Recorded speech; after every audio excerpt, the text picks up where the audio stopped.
सभी को नमस्कार। मैं कौशल कुमार और स्वागत है आपका हमारे चैनल स्टडी विद कौशल में। देखिए, हिस्ट्री जो है हम लोग अब अंत के कगार पर पहुंच गए हैं। हिस्ट्री हम लोग अंत करने वाले हैं।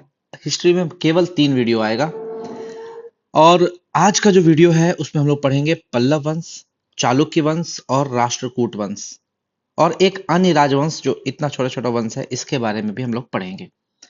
तो इतने सारे वंश पढ़ने के बाद हम लोग का आज का वीडियो खत्म हो जाएगा। पल्लव, चालुक्य, राष्ट्रकूट और कुछ छोटे मोटे राजवंश हैं। इसके बाद एक वीडियो आएगा जिसमें हम लोग चोल के बारे में पढ़ेंगे और एक वीडियो आएगा जिसमें हम लोग पढ़ेंगे राजपूत काल, या फिर कह सकते हैं कि छोटा मोटा जो राजवंश है जो हम लोग को मिडिवल हिस्ट्री की तरफ अग्रसारित करता है, उस राजवंशों के बारे में पढ़ेंगे, जैसे कि चौहान वंश, राजपूत काल में चौहान वंश, परमार वंश, सोलंकी वंश, गुर्जर प्रतिहार वंश, इन सब वंशों के बारे में वहां पर हम लोग डिटेल से पढ़ेंगे। तो आज का जो टॉपिक है वो इसको हम लोग देख लेते हैं। सबसे पहले ये आपको माइंड मैप है, जो भी आपका माइंड मैप है वो यही है। इस मैप को अगर आप याद रखते हैं तो मैक्सिमम एग्जाम में क्वेश्चन यही से आपका पकड़ा जाएगा। इसमें क्या कहता है कि सबसे पहले आया है पल्लव वंश। पल्लव वंश का जो पहला शासक है वो है सिंह विष्णु और अंतिम शासक है कंप वर्मा। कंप वर्मा, देखिए कहीं कहीं अंतिम शासक में आपको दिक्कत हो सकती है। एग्जाम में अंतिम शासक वहां नहीं पूछता है जब दो में कंफ्यूजन हो। जैसे कहीं कहीं यहां पर लिख देता है अपराजित वर्मन। अपराजित वर्मन यानी कि पल्लव वंश का अंतिम शासक जो है वो अपराजित वर्मन भी लिखता है, कहीं कहीं कंप वर्मा लिखता है। तो ये प्रश्न एग्जाम में नहीं पूछेगा। ठीक है, आगे बात करते हैं। ऐसा ही और भी हम आपको बताएंगे। चालुक्य वंश 3 पार्ट में डिवाइडेड था। सबसे पहले वातापी के चालुक्य, फिर वेंगी के चालुक्य, उसके बाद कल्याणी के चालुक्य। ठीक है, अब समझिएगा, जो चालुक्य जो 3 पार्ट में डिवाइड है, ऐसे चालुक्य जिनकी राजधानी वातापी है उसे वातापी के चालुक्य बोलते हैं। ऐसे चालुक्य जिनकी राजधानी वेंगी है उन्हें वेंगी के चालुक्य बोलते हैं। और ऐसे चालुक्य जिनकी राजधानी कल्याणी है उन्हें कल्याणी के चालुक्य बोलते हैं। तो वातापी के चालुक्य की स्थापना करते हैं जयसिंह। कौन? जयसिंह। और वातापी के चालुक्य के अंतिम शासक हैं कीर्तिवर्मन। तो ये जो ग्रीन कलर में आपको दिख रहा है वो अंतिम है, और जो ये जो येलो कलर में दिख रहा है वो आपको प्रथम शासक है। बस यही आपको समझना है। अब देखिए आगे हम लोग क्या करते हैं कि वातापी के बाद वेंगी के चालुक्य। वेंगी के चालुक्य की स्थापना करते हैं। इसी वातापी के चालुक्य में एक राजा होते हैं पुलकेशिन द्वितीय, जिसके बारे में बहुत पढ़े हम लोग। इसी पुलकेशिन द्वितीय के भाई रहते हैं विष्णुवर्धन। पुलकेशिन द्वितीय ने वेंगी जीता था, लेकिन इसके पास इतना साम्राज्य था, इसने हर्षवर्धन को भी हरा दिया था, इसने महेंद्र वर्मन को भी हरा दिया था, पल्लव शासक। तो ये बहुत ही ज्यादा शक्तिशाली शासक था पुलकेशिन द्वितीय। पुलकेशिन द्वितीय के पास इतना टाइम नहीं था कि वो वेंगी भी संभाले। इसने क्या किया, वेंगी अपने भाई को दे दिया। और यही पुलकेशिन द्वितीय का भाई है विष्णुवर्धन, जिसने क्या बोलते हैं, वेंगी के चालुक्य की स्थापना की। और वेंगी के चालुक्य के अंतिम शासक हम लोग जनरली एग्जाम में नहीं पढ़ते, यहाँ लिखना ही नहीं है, इसको हटा दीजिए। अंतिम शासक के बारे में हम लोग नहीं पढ़ते हैं। क्यों नहीं पढ़ते हैं? क्योंकि लास्ट में जो वेंगी के चालुक्य हैं इनका विलय हो जाता है चोल में, चोल साम्राज्य में। चोल साम्राज्य में विवाह संधि हो जाता है, विवाह हो जाता है। इसके कारण चोल साम्राज्य में खुद मिल जाते हैं, कहते हैं कि नहीं चोल और हम भाई भाई हैं, तो हम लोग में कोई अंतर नहीं है। बाद में यही वेंगी जो है वो चोल से मिल जाएंगे, और यही चोल हम लोग बाद में पढ़ेंगे, अगले वीडियो में पढ़ेंगे। अब देखिए इसके बाद, देखिए वातापी के बाद आता है, वातापी को हरा देता है कौन? राष्ट्रकूट। समझिएगा, वातापी को राष्ट्रकूट हरा देगा, फिर राष्ट्रकूट को कल्याणी हरा देगा। ऐसे सीक्वेंस में याद रखिएगा। तो वातापी और वेंगी तो अलग नहीं है, दोनों सेम ही है, क्योंकि एक ही भाई से निकला हुआ है। पुलकेशिन द्वितीय वातापी का था, उसी का भाई विष्णुवर्धन चला रहा था, ये दोनों तो एक ही हो गया। अब वातापी को हराएगा राष्ट्रकूट। तो राष्ट्रकूट पढ़ लेते हैं। राष्ट्रकूट वंश के जो पहले शासक है वो है दंतीदुर्ग। और देखिए यहां पर भी लास्ट शासक में आपका कंफ्यूजन है, कहीं कहीं लिखता है कर्क द्वितीय। कर्क द्वितीय इसका अंतिम शासक है, कहीं कहीं लिखता है इंद्रफोर। तो आपको बहुत सारे एग्जाम में इंद्रफोर मिलेगा और बहुत सारे एग्जाम में कर्क टू मिलेगा। कर्क टू क्यों? क्योंकि कर्क जो है अंतिम वास्तविक शासक है, अंतिम वास्तविक शासक है। ये जो इंद्रफोर है ये वास्तविक शासक नहीं है, ये गौड़ शासक जो है बंगाल के, उसके रहमो करम पे चल रहा है। जब चाहेगा इसको हटा देगा। ये कठपुतली शासक है, इसके पास कोई ताकत नहीं है। और इसका जो शासक हमने कहा कर्क द्वितीय, वो इसलिए वास्तविक शासक है अंतिम, क्योंकि इसी को हराकर आपका कल्याणी के तैलप द्वितीय ने कल्याणी के चालुक्य की नींव डाली थी। तो आप समझ लीजिएगा यहाँ पर कि कहीं ना कहीं कर्क द्वितीय को एग्जाम ज्यादा प्रेफर करता है, कर्क द्वितीय को अंतिम शासक एग्जाम ज्यादा मानता है। तो आप लोग दोनों लिख लीजिएगा, ये अंतिम शासक और कर्क द्वितीय अंतिम वास्तविक शासक। ठीक है, आगे बढ़ते हैं। अब राष्ट्रकूट वंश को हराया किसने? कल्याणी। कल्याणी के चालुक्य की जो स्थापना करते हैं वो है तैलप द्वितीय, और इसके अंतिम शासक हैं सोमेश्वर फोर। अब देखिए, चोल की बात करें तो चोल हम लोग एक प्राचीन में भी पढ़े हैं, प्राचीन चोल, ठीक है, जिसमें हम लोग करिकाल राजा के बारे में पढ़े थे, जले पैर वाला राजा। इसने श्रीलंका से 12,000 कैदियों को बंदी बनाकर कावेरी पत्तनम या पुहार बंदरगाह कहते हैं ना, पुहार बंदरगाह या कावेरी पत्तनम बंदरगाह का निर्माण इसने करिकाल ने करवाया था। तो वो चोल अलग था, वो चोल वहां पे खत्म हो गया था। फिर से एक बार चोल की स्थापना होती है और उसकी स्थापना करते हैं विजयालय 9वीं शताब्दी में। 9वीं शताब्दी में पुनः चोल साम्राज्य की स्थापना विजयालय के द्वारा की जाती है। और इसमें अलग अलग विजयालय के बाद जो राजा आते हैं वो बहुत सारे राजा होते हैं, परांतक वन प्रथम, परांतक द्वितीय, ऐसे करते करते इसमें आते हैं राजराज वन, ठीक है, फिर राजेंद्र वन, फिर राजेंद्र टू, फिर राजेंद्र थ्री। तो अलग अलग शासक हैं, पूरे श्रीलंका को जीत लेते हैं ये लोग, और गंगईकोंड चोलपुरम नामक एक शहर की स्थापना करते हैं। तो ये सब हम लोग पढ़ेंगे बाद में। राजेंद्र चोल जो है तृतीय, राजेंद्र चोल तृतीय जो है वो चोल वंश के अंतिम शासक है। और इसमें कुछ और राजवंश के बारे में पढ़ेंगे, जैसे कि यादव राजवंश, जो कि इसके संस्थापक है भिल्लम पंचम। इसके और होयसल पढ़ेंगे, होयसल साम्राज्य के संस्थापक है विष्णुवर्धन। देखिए, ये विष्णुवर्धन और ये विष्णुवर्धन समझ लीजिए सेम है, ठीक है। यानी कि जो वेंगी है, वेंगी के चालुक्य के जो आपके संस्थापक है विष्णुवर्धन, वही आपके होयसल साम्राज्य के संस्थापक है। आपको याद करना है, याद करने से क्या मतलब है, यही दोनों विष्णुवर्धन जो है वो दोनों एक ही है, और वो दोनों वेंगी के चालुक्य की स्थापना भी करते हैं और होयसल की भी स्थापना करते हैं। बस इतना, यही एग्जाम में पूछता ही है। होयसल की राजधानी क्या है, कदम की राजधानी क्या है, तो आपको ये सब याद करना है। कदम वंश की स्थापना करते हैं मयूर शर्मन, ठीक है। अंतिम शासक कभी नहीं पूछेगा एग्जाम में। गंग वंश की स्थापना करते हैं वज्रहस्त पंचम, वज्रहस्त पंचम। और देखिए, गंग वंश का एक शासक बहुत प्रसिद्ध है, नरसिंह वर्मन नहीं, नरसिंह देव, नरसिंह देव। वर्मन से कंफ्यूज मत कीजिएगा, नरसिंह देव। ये क्यों फेमस है, अब देखिए कंपैरिजन कीजिए। नरसिंह वर्मन किसमें था? नरसिंह वर्मन था पल्लव शासक, पल्लव शासक, दोनों को कंपेयर कीजिएगा। और नरसिंह देव है गंग शासक। नरसिंह वर्मन ने क्या बनाया था? एकास्मक रथ मंदिर, एकास्मक रथ मंदिर। और इसी का दूसरा नाम है सप्त पैगोडा। क्या नाम है? सप्त पैगोडा, क्योंकि इसमें 7 रथ होते हैं। वहीं नरसिंह देव जो हैं वो क्या बनाते हैं? ये बनाते हैं कोणार्क का सूर्य मंदिर, कोणार्क का सूर्य मंदिर जो कि उड़ीसा में है, सूर्य मंदिर। और इसको क्या बोलते हैं? Black pagoda. याद कीजिए, ब्लैक पैगोडा।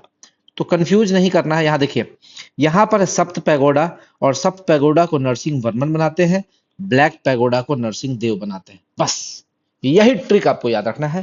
तो यहाँ पे गंग शासक भी आपका हो गया। इसके बाद काकतीय वंश की स्थापना करते हैं बीटा प्रथम।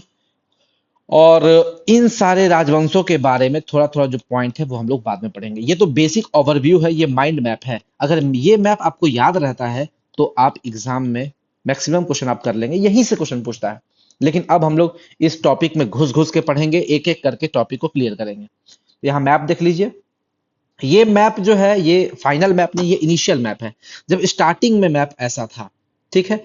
अभी चालुक्य यहाँ पर है, जो आपको यहाँ दिख रहा है, वातापी के चालुक्य। अभी कल्याणी नहीं आया है, कल्याणी नहीं आई, कल्याणी मैंने झूठ मूठ का बना दिया है। कल्याणी तो बाद में आएगा। सबसे पहले आएगा वातापी, फिर आएगा वेंगी, उसके बाद वातापी को जीत के आएगा राष्ट्रकूट। तो राष्ट्रकूट हम लोग बाद में पढ़ेंगे। और सबसे लास्ट में कल्याणी यहाँ पर आएगा। कल्याणी जो है वो हैदराबाद में है, हैदराबाद में है।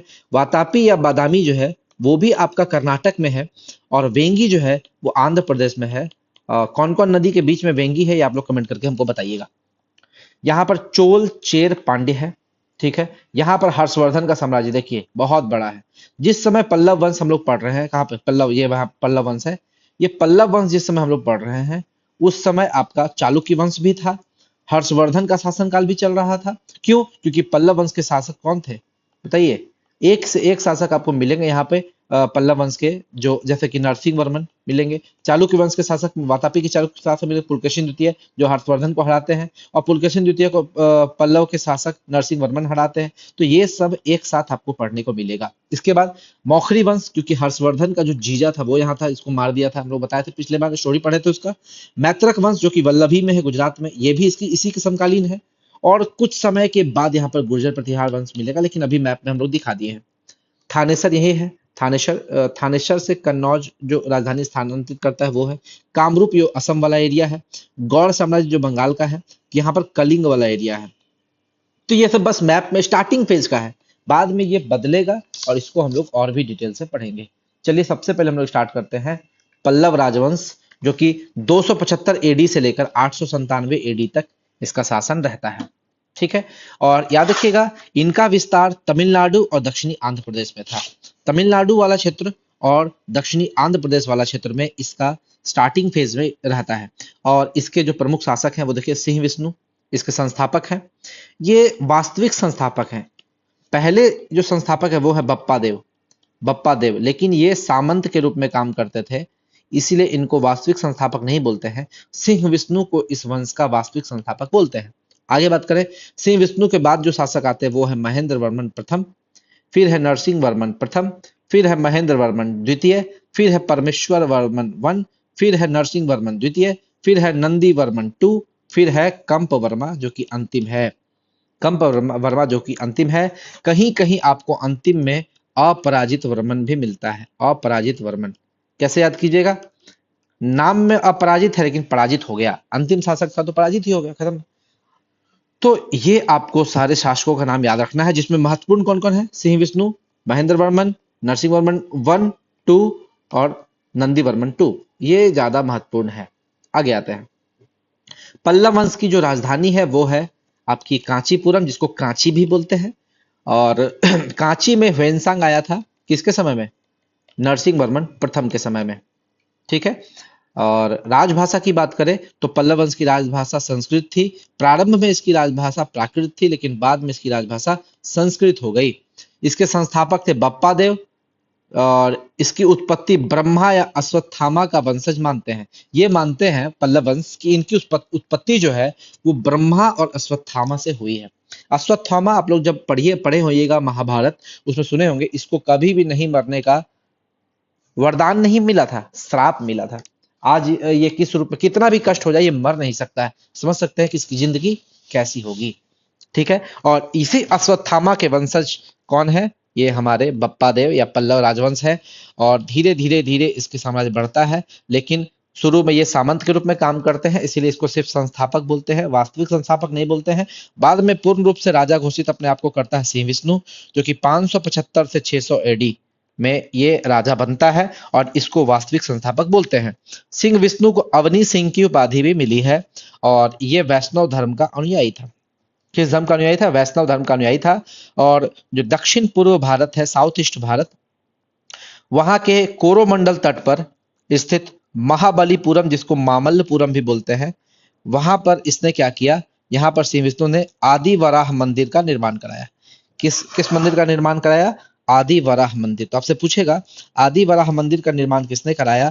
तो ये कराया सिंह विष्णु ने। और याद रखिएगा ये जो महाबलीपुरम या मामल्लपुरम है, इसको 1984 में यूनेस्को विश्व विरासत स्थल घोषित किया गया था। क्यों? क्योंकि इसमें बहुत सारी वैरायटी मिलती है, बहुत सारी मंदिरें मिलती है, बहुत सारा इसमें शिलालेख वगैरह मिलता है। तो इन सब चीजों की वजह से देखा गया कि इसको 1984 में जब इसको देखने के लिए आए लोग, तो इसकी खूबसूरती को, इसके डाइवर्सिटी को देखते हुए इसे 1984 में यूनेस्को विश्व विरासत स्थल घोषित करना पड़ा।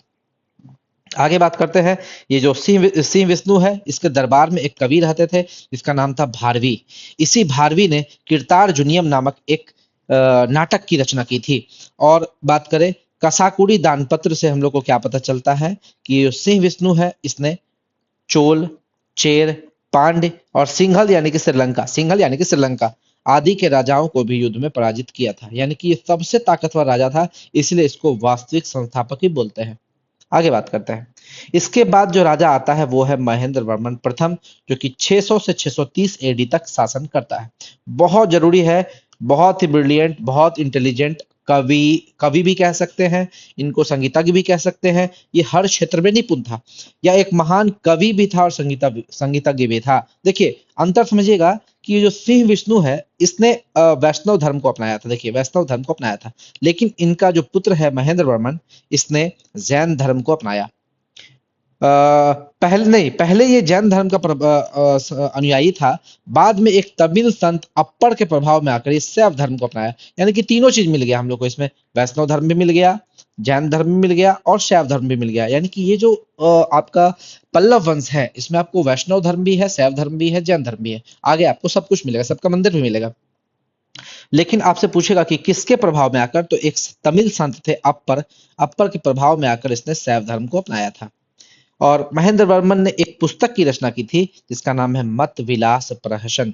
हम लोग जब याद करते थे, आप लोग के समय में, हम भी एक समय पढ़ाई करते थे, उस समय कैसे याद करते थे, तो मंत्र पढ़िए, मत विलास प्रहसन महेंद्र वर्मन, मतलब एक मंत्र पढ़िएगा तो वो ट्रिक है, वो आपको याद करना है, ठीक है, किसी तरह भी आपको याद करना है। मत विलास प्रहसन महेंद्र वर्मन, तो ये बुक है, इसका नाटक है जिसको आपको याद करना है। और ये नाटक किस चीज पर है, ये धार्मिक आडंबरों पर कटाक्ष है और बौद्ध और कापालिकों पर व्यंग है। ये बौद्ध धर्म और कापालिक धर्म का विरोध करता है। कापालिक धर्म का संस्थापक कौन था, लकुलिस था ना, लकुलिस। देखिए आप लोग को हम लगभग इतने डिटेल में एंशिएंट हिस्ट्री पढ़ाए हैं कि आपका कोई भी प्रश्न छूटना नहीं चाहिए एग्जाम में। छूट गया तो समझ लीजिए आपने रिवीजन अच्छे से नहीं किया है। तो धार्मिक आडंबरों पर कटाक्ष करता है ये मतविलास प्रहसन बुक, और बौद्ध धर्म और कापालिकों पर व्यंग करता है। यानी कि बौद्ध धर्म को अभी भी कोई पल्लव शासक अपनाया नहीं है, जैन धर्म को अपनाया है, वैष्णव धर्म को अपनाया और शैव धर्म को अपनाया है, लेकिन बौद्ध धर्म को अभी तक कोई नहीं अपनाया। आगे देखते हैं क्या होता है। इसके अलावा इन्होंने एक संगीत ग्रंथ भी लिखा है, क्योंकि इसको हम संगीतज्ञ भी बोले हैं। कवि था तो इसने मतविलास प्रहसन की रचना की, नाटक की रचना की, लेकिन ये संगीतज्ञ भी था, इसलिए ये संगीत ग्रंथ की भी रचना करता है, उसको भी याद रखना है। कुडमिमालय, कुडमिमालय नामक एक संगीत ग्रंथ की रचना भी महेंद्र वर्मन करता है। अब देखिए इसी के समय में द्रविड़ शैली का विकास हुआ। हम लोग पढ़ते हैं कि जो भारत है, भारत का उत्तर और दक्षिण, उत्तर में है नागर शैली और दक्षिण में है द्रविड़ शैली, और बीच का जो एरिया है वहां पर दोनों मिक्स है, जिसको बोलते हैं बेसर शैली। क्या बोलते हैं, बेसर शैली। तो द्रविड़ शैली का विकास कब हुआ, इसी के समय में। इसके समय में ही दक्षिण भारत में द्रविड़ वास्तुकला की शुरुआत हुई। और द्रविड़ वास्तुकला का एग्जाम्पल कौन है, एकात्मक गुफा मंदिर, जिसको रॉक कट टेम्पल भी हम लोग बोलते हैं। और मंडप का निर्माण होना भी शुरुआत इसी समय में हुआ था। मंडप का निर्माण याद रखिएगा, मंडप। जब आप लोग मंदिर पढ़िएगा ना, तो मंदिर में आप लोग को समझ में आएगा कि मंडप किसको बोलते हैं। आगे हम लोग चित्र भी बना के समझाए हैं, बहुत लोगों को चित्र नहीं समझ में आता है, हम यहाँ पर चित्र भी बनाए हैं। आगे आप लोगों को चित्र के थ्रू समझाएंगे मंडप क्या होता है, कलश क्या होता है, ठीक है, अर्ध कलश क्या होता है, तो इन सब चीजों के बारे में, शिखर क्या होता है, इन सब चीजों को पढ़ेंगे। एक राजा था चालुक्य राजा पुलकेशिन द्वितीय, और चालुक्य में भी कौन सा चालुक्य, वातापी या बादामी का चालुक्य, ठीक है, पुलकेशिन द्वितीय। इसने क्या किया, महेंद्र वर्मन को हरा दिया, महेंद्र। और इनको हराया कहां पर उल्लेख मिलता है बताइए, तो पुलकेशिन द्वितीय का कौन सा अभिलेख था, एहोल अभिलेख, एहोल अभिलेख, ठीक है। और ये एहोल क्यों फेमस है, एहोल फेमस है मंदिर के लिए, इसीलिए इसको मंदिरों का शहर बोलते हैं, या नगर, मंदिरों का नगर बोलते हैं। क्यों बोलते हैं, क्योंकि एहोल में 70 मंदिर प्राप्त हुआ है, 70 प्लस मंदिर हम लोग को प्राप्त हुआ है, इसलिए एहोल को मंदिरों का नगर भी कहा जाता है। तो यही पुलकेशिन द्वितीय के एहोल अभिलेख से हम लोग को पता चलता है इसने महेंद्र वर्मन को पराजित किया था। लेकिन और पराजित करता है, और यहीं पर पल्लवों और चालुक्यों के बीच में युद्ध की शुरुआत हो जाती है। लेकिन आपसे क्वेश्चन पूछेगा कि पल्लव और चालुक्य में युद्ध हुआ ही क्यों, तो याद रखिएगा रायचूर दोआब क्षेत्र जो है, जिसको कृष्णा तुंगभद्रा दोआब क्षेत्र बोलते हैं, इसी के लिए ये बहुत ही उपजाऊ भूमि थी, और बहुत ही स्ट्रेटेजिक व्यू से ये बहुत इंपॉर्टेंट पॉइंट था, युद्ध नीति से भी ये बहुत जरूरी पॉइंट था। जिसके पास ये क्षेत्र होता था वो युद्ध में भी विजय होने के चांसेस उसके ज्यादा होते थे। तो इसी किंग कृष्णा और तुंगभद्रा नदी के दोआब का जो क्षेत्र है या रायचूर दोआब भी बोलते हैं, इसके कारण पल्लव और चालुक्य के बीच में युद्ध हुई। तो आपको याद रखना, इस कृष्णा और तुंगभद्रा दोआब के कारण 3 लोगों में युद्ध होता है, जिसमें से 2 लोग हम आपको अभी बता रहे हैं और एक आप लोग कमेंट करके बताइएगा। सबसे पहला जो है इस कृष्णा और तुंगभद्रा में जो लड़ाई है वो है पल्लव और चालुक्य के बीच में। चालुक्य के बीच में जब हम लोग मिडिवल हिस्ट्री पढ़ेंगे उस समय पढ़ेंगे कि विजयनगर और बहमनी साम्राज्य, विजयनगर और बहमनी साम्राज्य, इसके बीच में जो युद्ध होगा वो इसी क्षेत्र के लिए युद्ध होगा, कृष्णा तुंगभद्रा दोआब या रायचूर दोआब के कारण युद्ध होता है उसमें। तो ये बड़ा ही इंपॉर्टेंट जगह है, इसको आप लोग को याद रखना, भूलना नहीं है। आगे बात करते हैं, इसका अगला शासक जो है वो है नरसिंह वर्मन प्रथम, और इसने कब तक शासन किया? 630 से लेकर 668 एडी तक इसने शासन किया। यह इस पूरे पल्लव वंश का सबसे शक्तिशाली शासक था। इसने अपने पिता का बदला लिया। पुलकेशिन द्वितीय ने इसके पिता महेंद्र वर्मन को हराया था, इसका बदला इसका बेटा लेता है। इसने चालुक्य शासक पुलकेशिन द्वितीय को पराजित किया और इसको हराने के बाद वातापी कोंड तथा महामल्ल की उपाधि धारण की। और ये कहां देखने को मिलता है? ये कूरम अभिलेख में देखने को मिलता है। कूरम अभिलेख। वातापी कोंड क्यों कहते हैं? क्योंकि ये जो पुलकेशिन द्वितीय था वो वातापी का राजा था, और कोंड का मतलब होता है मारना, यानी कि वातापी के राजा को मारना, इसलिए इसको इसने वातापी कोंड की उपाधि धारण की। और इसे महामल्ल भी कहते हैं। महामल्ल यानी कि महाबली, मल्ल का मतलब बलि। देखिए, मल्ल युद्ध भी होता है, बल का युद्ध जिसमें होता है उसको मल्ल युद्ध भी बोलते हैं। महामल्ल का मतलब हो गया महाबली, महाबली की उपाधि इसने धारण की। और बात करते हैं, नरसिंह वर्मन इसी के शासनकाल में ह्वेनसांग ने कांची में प्रवेश किया, कांचीपुरम में प्रवेश किया। महाबलीपुरम के एकाश्मक रथ मंदिर, जिसको सप्त पैगोडा बोलते हैं, इसमें 7 रथ है। इसका निर्माण किसने कराया था? इसी नरसिंह वर्मन वन ने कराया था। हम आपको बताए थे सप्त पैगोडा पूछेगा तो आपको क्या मारना है? नरसिंह वर्मन। कौन सा शासक? पल्लव शासक, पल्लव शासक। लेकिन वही आपसे क्वेश्चन पूछेगा ब्लैक पैगोडा का निर्माण किसने कराया? ब्लैक पैगोडा, तो आपका आंसर हो जाएगा नरसिंह वर्मन नहीं, नरसिंह देव। और नरसिंह देव कहाँ का शासक था? गंग शासक था, गंग शासक। ठीक है, आगे बात करते हैं। हाँ, एक चीज और, कंबोडिया का सूर्य मंदिर किसने बनाया? कंबोडिया का सूर्य मंदिर, सूर्य मंदिर है नहीं, कंबोडिया का मंदिर, अंकोर वाट, सॉरी, कंबोडिया का अंकोर वाट मंदिर।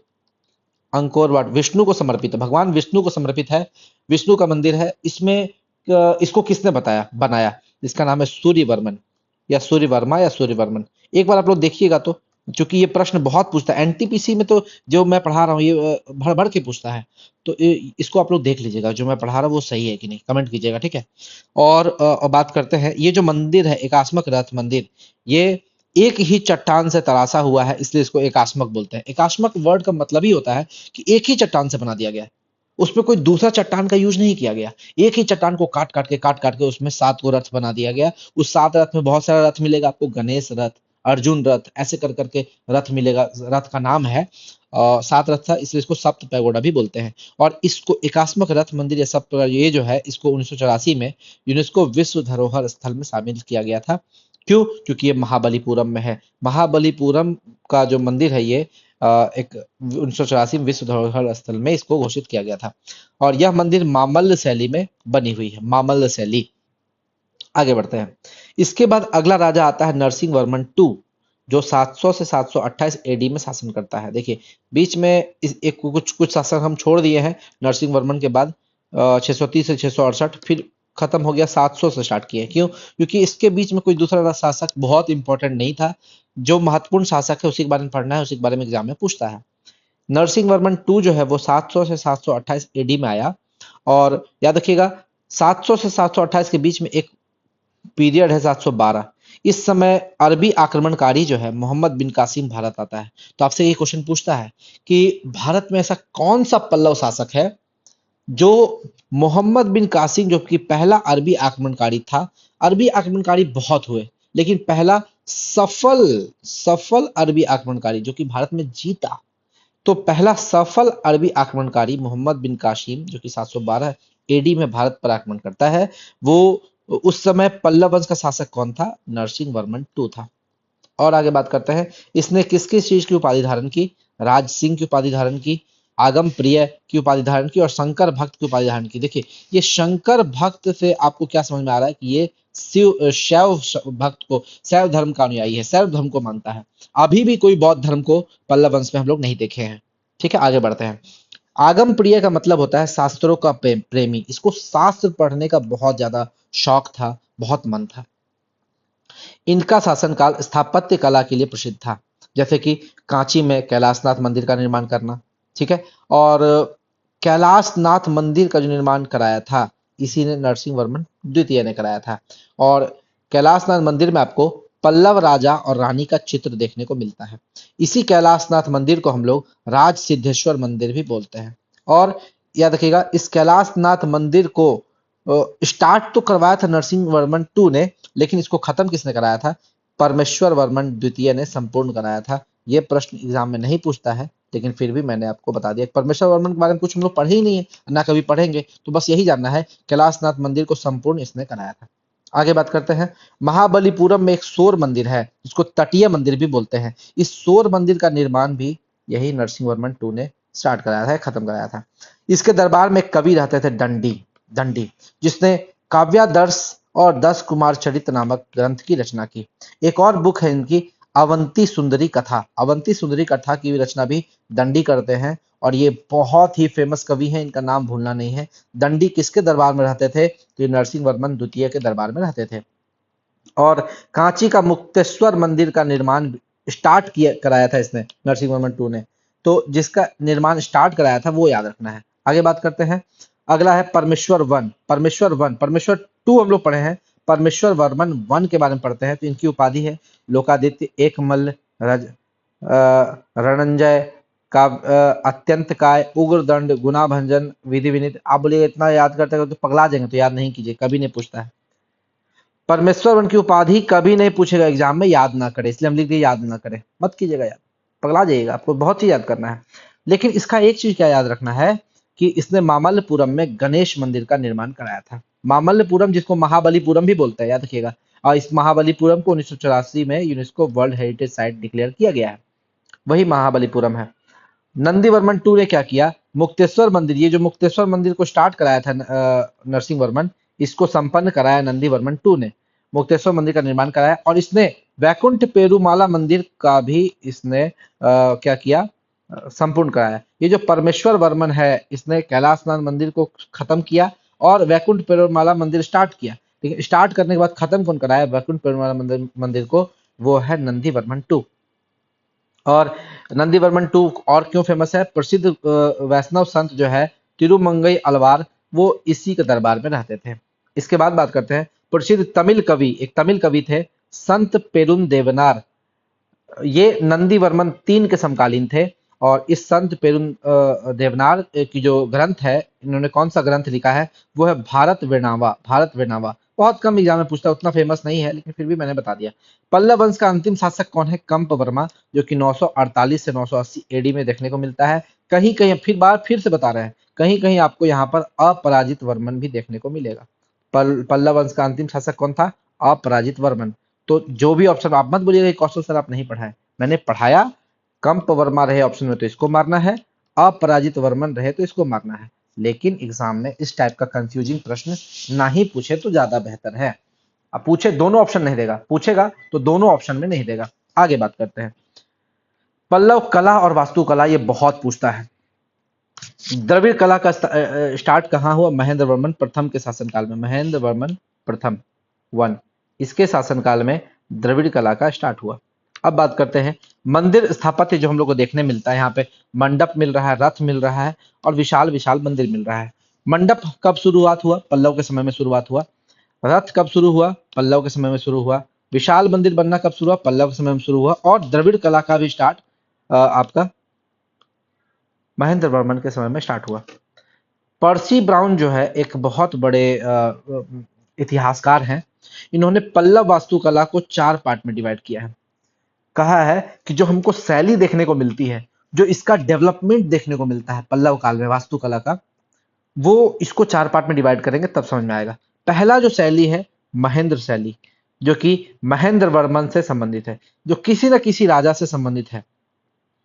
पहला महेंद्र शैली महेंद्र वर्मन से संबंधित है और इसीलिए इसका शासन का ये जो शैली कब से कब तक देखने को मिलता है, 610 से 640 एडी। फिर आता है मामल्ल शैली, ये हम लोग को देखने को मिलता है 640 से 680 एडी। फिर देखने को मिलता है राज सिंह शैली, ये 680 से 800 एडी। और उसके बाद मिलता है नंदी वर्मन शैली, ये मिलता है 800 से 900 एडी।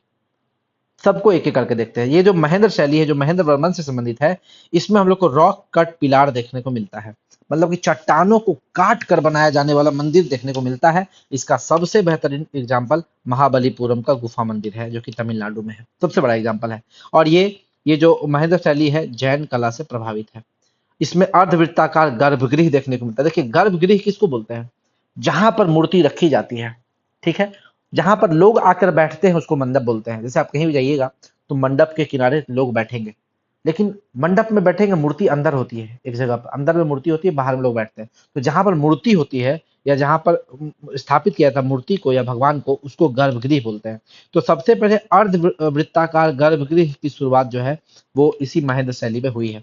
न्यूनतम अलंकरण ये नहीं पूछेगा, बट सबसे कम इसमें सजाया जाता है। द्वारों के ऊपर सुंदर उत्कीर्णित तोरण मिलता है और सामने की ओर मुख किए द्वारपालों की उपस्थिति मिलती है। नहीं पूछेगा। तो आपसे क्वेश्चन क्या पूछेगा? ये रॉक कट पिलार और महाबलीपुरम का गुफा मंदिर, यही दो, और अर्धवृत्ताकार गर्भगृह, यही तीन प्रश्न पूछेगा, जो कि हम टिक मार देते हैं। पहला तो रॉक कट पिलार, फिर अर्धवृत्ताकार, फिर ये महाबलीपुरम, यही तीन से प्रश्न पूछेगा और कुछ नहीं। आगे आते हैं मामल्ल शैली।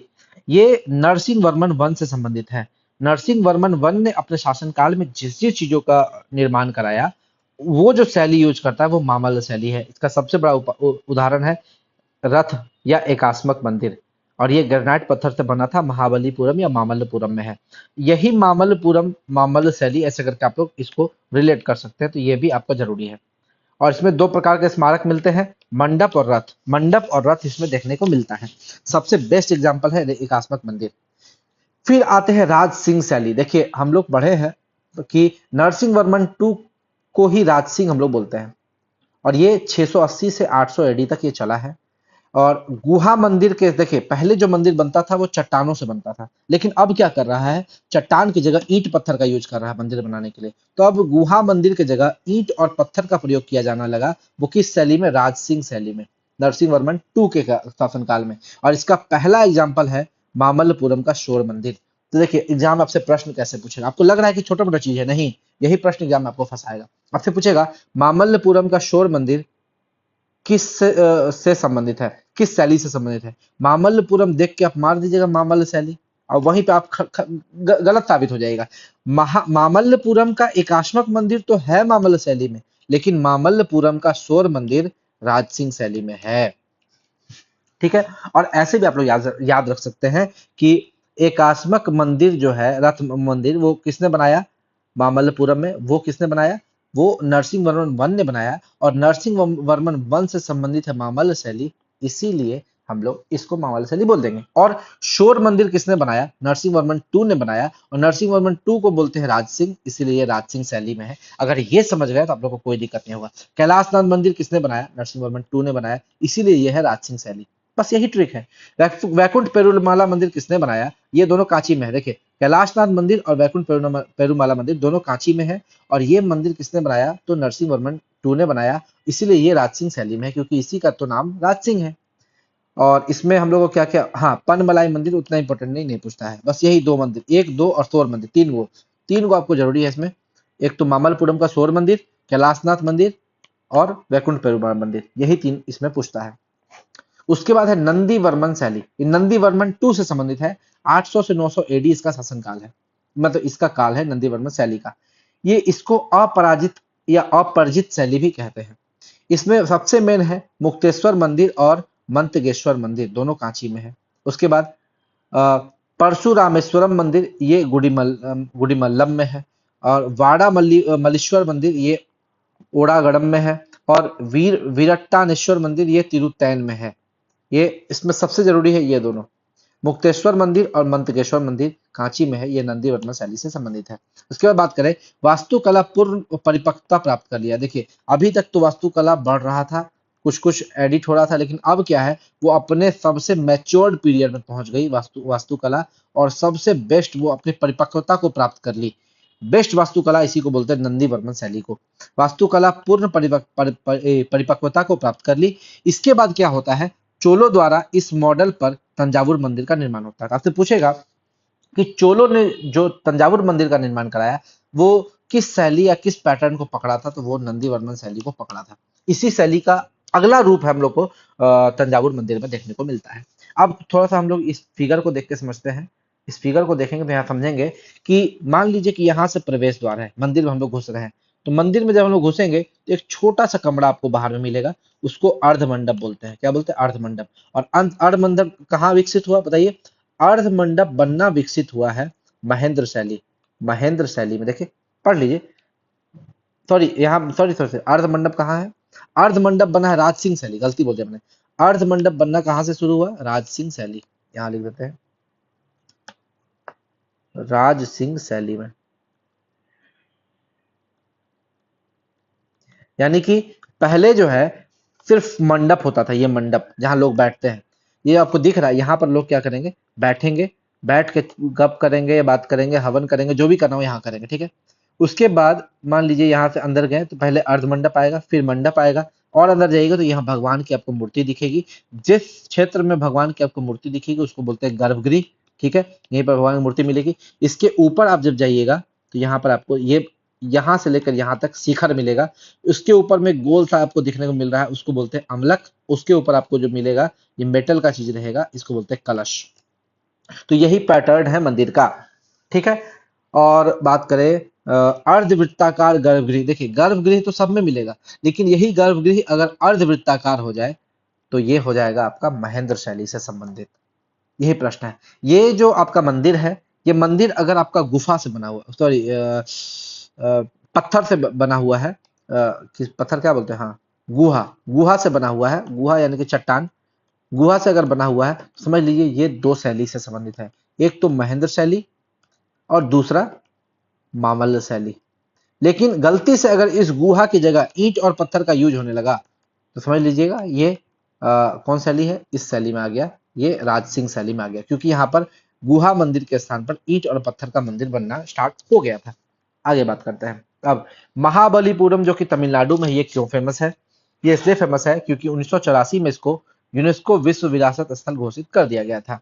और यहीं पर आपको मिलता है सप्त पैगोडा, एकात्मक रथ मंदिर, जिसे किसने बनाया था? नरसिंह वर्मन प्रथम ने बनाया था। यहीं पर आपको कोरोमंडल तट देखने को मिलता है, जो कि यहाँ का एक प्रमुख बंदरगाह था। यहाँ पर आपको महाबलीपुरम में एक शोर मंदिर देखने को मिलता है, जिसे नरसिंह वर्मन टू ने बनाया था।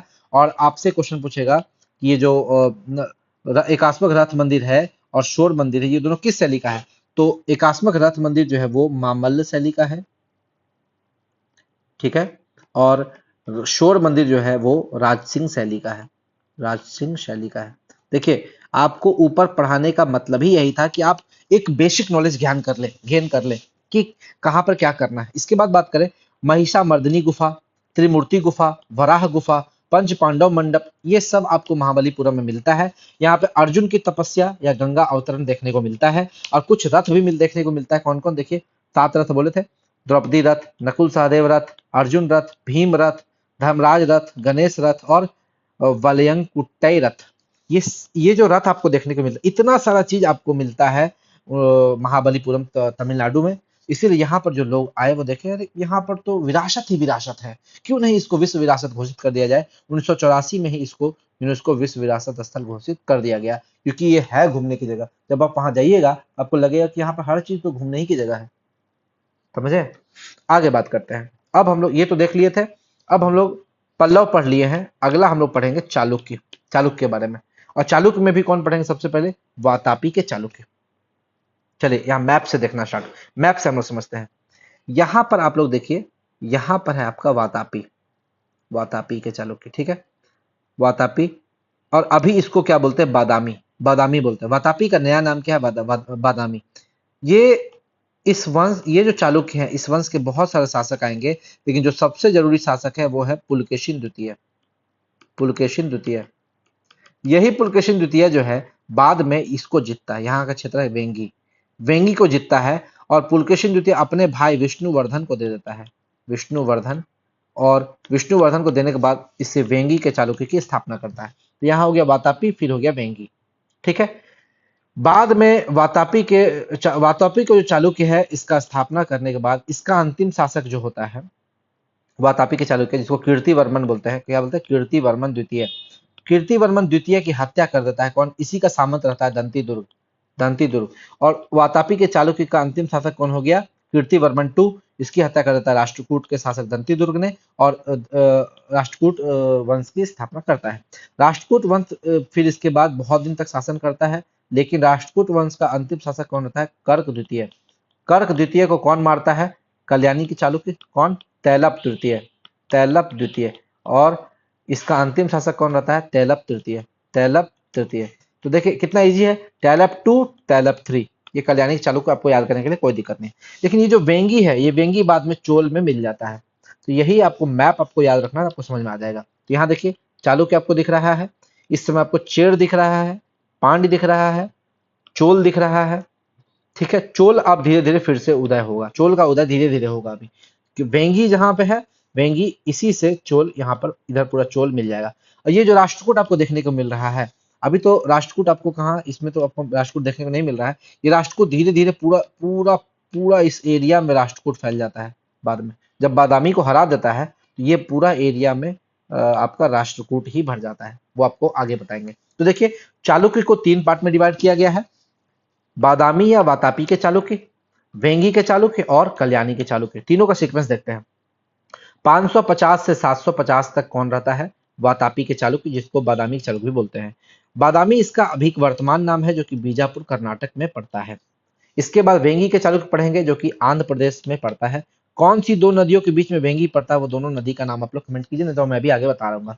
ये 600 से 1200 एडी तक चलेगा, बाद में चोलों में इसका विलय हो जाता है। फिर कल्याणी के चालुक्य की बात करें तो कल्याणी है हैदराबाद में, यानी कि ये भी कर्नाटक में, सॉरी हैदराबाद में, यानी कि आंध्र प्रदेश और तेलंगाना जो उसमें मिक्स था ना पहले, तो आंध्र प्रदेश में था। और 950 से 1100 एडी तक ये शासन करता है। ठीक है, तो इसके समकालीन कौन कौन सा राजवंश है, मतलब ये चालुक्य के समकालीन तो कौन कौन, देखिए उत्तर भारत में अगर बात करें तो उसमें हर्षवर्धन है, गौड़ शासक उसमें शशांक है, मैत्रक वंश जो कि वल्लभी में है वो है, मौखड़ी वंश जो कि कन्नौज में है वो है, मौखड़ी वंश वही तो चलाता था, हर बाद में हर्षवर्धन इसका जीजा को मार दिया था। फिर पल्लव वंश जो है वो भी इसका समकालीन है, चालुक्य के समकालीन, क्योंकि पल्लव वंश का जो राजा है आपका नरसिंह वर्मन, इसने ही तो चालुक्य राजा वातापी का राजा कौन है, पुलकेशिन द्वितीय को हराकर नरसिंह वर्मन इसको हराता है और वातापी कोंड की उपाधि धारण करता है। तो कहीं ना कहीं पल्लव और चालुक्य में तो लड़ाई होता था, पढ़े थे हम लोग, किसके लिए, कृष्णा तुंगभद्रा नदी के बीच में ना। देखिए कहाँ गया लड़ाई होने का रीजन, पलटिए पीछे, कृष्णा तुंगभद्रा द्वार। इसी कृष्णा तुंगभद्रा द्वार के कारण पल्लव और चालुक्य के बीच में लड़ाई होता था। तो पल्लव तो हम लोग पढ़ लिए, तो अब हम लोग को क्या पढ़ना है, चालुक्य पढ़ना है। तो ठीक है, सबसे पहले चालुक्य में पढ़ेंगे बादामी या वातापी की चालुक्य, उसके बाद हम लोग पढ़ेंगे वेंगी के चालुक्य, फिर पढ़ेंगे कल्याणी के चालुक्य, और ये खत्म कर लेंगे तब हम लोग पढ़ेंगे राष्ट्रकूट। हालांकि सीक्वेंस क्या है, वातापी को हरा देगा राष्ट्रकूट, फिर राष्ट्रकूट को हरा देगा कल्याणी, यानी कि पहले तो चालुक्य वातापी के चालुक्य है वो रहता है, उसको हराएगा राष्ट्रकूट, फिर राष्ट्रकूट को हराकर फिर से चालुक्य आएगा, वो है कल्याणी के चालुक्य। ठीक है, तो ये सीक्वेंस है, लेकिन हम लोग उस सीक्वेंस में नहीं पढ़ेंगे, पहले चालुक्य को खत्म कर लेंगे, फिर राष्ट्रकूट बाद में पढ़ेंगे, वो 2 से 3 पेज का है, राष्ट्रकूट बहुत कम है। ठीक है, चालुक्य ही ज्यादा है। तो चलिए सबसे पहले स्टार्ट करते हैं वातापी या बादामी के चालुक्य के बारे में। वातापी या बादामी के चालुक्य जो है, इनकी राजधानी है वातापी, जिसको अभी हम लोग बादामी बोलते हैं। ये वर्तमान बीजापुर कर्नाटक में स्थित है। इसके प्रमुख शासकों के नाम अगर हम लोग देखें तो जयसिंह है जो कि संस्थापक है, पुलकेशिन वन इसका वास्तविक संस्थापक है, इसके बाद कीर्तिवर्मन प्रथम आता है, फिर मंगलेश आता है, फिर पुलकेशिन द्वितीय आता है जो कि सबसे महत्वपूर्ण शासक यही है, इसके बाद विक्रमादित्य प्रथम आता है, फिर विनयादित्य आता है, फिर विजयादित्य आता है, और कीर्तिवर्मन 2 आता है जो कि इसका अंतिम शासक है। देखिए विनयादित्य फेमस क्यों है, क्योंकि इसने मालवा जीता था, और मालवा जीतने के कारण इसको सकलोत्तर पथनाथ की उपाधि भी मिली है। देखिए सकलोत्तर पथनाथ की उपाधि पिछले वीडियो में भी हम लोग पढ़े थे कि किसी को मिली थी, आप लोग कमेंट करके बताइएगा कि कौन मिला है। जब भी आपसे मैं कुछ पूछता हूं तो आप लोग पीछे पेज पलट के उसको देख लीजिए। बहुत लोग क्या करते हैं, हाँ हाँ होगा ना कुछ लिखा हुआ। ऐसा मत कीजिए। पेज पलटिएगा तो आपको बहुत कुछ याद होगा। पेज पलटने का आदत डालिए। तो मालवा जीता था किसने? विनयादित्य ने। इसलिए इसको शकलोत्तर पथनाथ की उपाधि भी मिली। तो ऐसा हो सकता है कि एक एक उपाधि धारण करने वाला 10-10 12-12 राजा हो। ठीक है, ये विक्रमादित्य जो है इसका नाम था, लेकिन विक्रमादित्य की उपाधि भी बहुत किसी को मिली है। बहुत किसी को मिली है, जैसे चंद्रगुप्त विक्रमादित्य। ठीक है। तो ऐसा है जिसने विक्रमादित्य की उपाधि बहुत किसी को मिला है। तो वो उपाधि है। परमेश्वर की उपाधि बहुत किसी को मिली है। ठीक है। आगे हम लोग बढ़ते हैं। तो इस वंश का सबसे अंतिम शासक जो था वो कीर्तिवर्मन था। तो संस्थापक हो गया जयसिंह। वास्तविक संस्थापक हो गया पुलकेशिन प्रथम। और सबसे महत्वपूर्ण शासक हो गया पुलकेशिन द्वितीय। उसके बाद अंतिम शासक हो गया Kirtivarman one two Kirtivarman two. अब हम लोग आगे बढ़ते हैं। देखिए, सबसे पहले एक राजवंश था कदम्ब राजवंश। इसने अपने आप को मानवीय गोत्रीय या हरिय पुत्र भी बताया है। हरिय पुत्र का मतलब होता है हड़िति गोत्र की राजकुमारी के पुत्र। तो सबसे पहले ये अपने आप को कदम्ब वंश ने राजवंश ने घोषित किया था कि ये मानवीय गोत्रीय है या हरिय पुत्र ये है। लेकिन कदम्ब वंश के सामंत के रूप में बादामी के चालुक्य या जिसको वातापी के चालुक्य बोलते हैं, वो सबसे पहले अपना शासन स्टार्ट किए। ये जो आपका जयसिंह दिख रहा है, ये जयसिंह, ये पहले राजा नहीं था, ये सामंत था। किसका सामंत था? कदम्ब वंश का सामंत था। इसीलिए हम लोग देखते हैं कि जो उपाधियां कदम्ब वंश ने ली या अपने आप को इसने जो माना, वही बादामी के चालुक्य ने भी अपने आप को वही माना। इसीलिए यही कारण है कि कदम्ब राजवंश ने अपने आप को मानवीय गोत्रीय या हरिय पुत्र कहा है। तो बादामी के चालुक्य ने भी, क्योंकि ये इसी कदम्ब वंश के सामंत हैं, इन्होंने भी अपने आप को मानवीय गोत्रीय और हरिय पुत्र कहा है। और कदम्ब वंश के संस्थापक कौन है? मयूर शर्मा इसके संस्थापक है। बस इतना ही याद रखना है, आगे हम लोग पढ़ेंगे। फिर इसके बारे में, जयसिंह के बारे में ज्यादा कुछ नहीं पढ़ना है, बस यही पढ़ना है कि संस्थापक थे। इसके बाद आते हैं पुलकेशिन वन के बारे में, जो कि 535 से 566 एडी इसका शासनकाल है। वातापी के चालुक्य का वास्तविक संस्थापक यही है, क्योंकि ये जो जयसिंह था ये एक सामंत के रूप में शासन करता था, लेकिन ये कभी भी राजा नहीं बन पाया। पुलकेशिन वन ने इस साम्राज्य को एक ख्याति दी और ये वास्तविक संस्थापक माना जाता है। इसने अश्वमेघ यज्ञ भी कराया। इसके बाद बात करते हैं कीर्तिवर्मन प्रथम आता है, जो कि वातापी का निर्माण करता है, इसको कहते हैं। कोंकण विजय, अब बात करते हैं कोंकण विजय के बाद इसने गोवा बंदरगाह पर अधिकार कर लिया। गोवा के बंदरगाह पर अधिकार कर लिया। आप समझिएगा, गोवा का पुराना नाम क्या है? रेवती द्वीप। तो अगर आपसे किसी, देखिए चूंकि बीएसएससी के एग्जाम में पिछले बार जावा द्वीप का पुराना नाम पूछ दिया था, ठीक है, सुमात्रा द्वीप का पुराना नाम पूछ दिया था, तो उसका कोई गारंटी नहीं है कि वो गोवा के बारे में पूछ दे। गोवा का पुराना नाम क्या है? तो रेवती द्वीप, ये आपको याद रखना है। रेवती द्वीप गोवा का पुराना नाम है। और इसको कोंकण विजय के फलस्वरूप गोवा पर किसने अधिकार किया था? तो कीर्तिवर्मन वन ने अधिकार किया था। तो ये अच्छा क्वेश्चन है। आगे आते हैं, पुलकेशिन द्वितीय का बात करते हैं। तो ये 609 से 642 एडी में शासन करता है और इस वंश का सबसे महानतम शासक यही था। सबसे महानतम शासक यही था। इसने नर्मदा नदी के तट पर हर्षवर्धन को पराजित किया। और इसको जब पराजित करता हर्षवर्धन को, तो इसने परमेश्वर की उपाधि ली। ये कहाँ लिखा हुआ है? मैं कह रहा हूं इसलिए नहीं, ये लिखा हुआ है रवि कीर्ति के द्वारा रचित एहोल अभिलेख में। और ये एहोल अभिलेख जो है ये संस्कृत में है। और इसकी लिपि कौन सी है? दक्षिणी ब्राह्मी लिपि इसकी लिपि है। और एहोल एक शहर है कर्नाटक में, जिसको मंदिरों का शहर भी बोलते हैं, क्योंकि यहाँ पर 70 से अधिक मंदिर हम लोग को मिलता है। और यहाँ पर दोनों तरह का मंदिर मिलता है, नागर और द्रविड़ शैली दोनों के मंदिर मिलते हैं।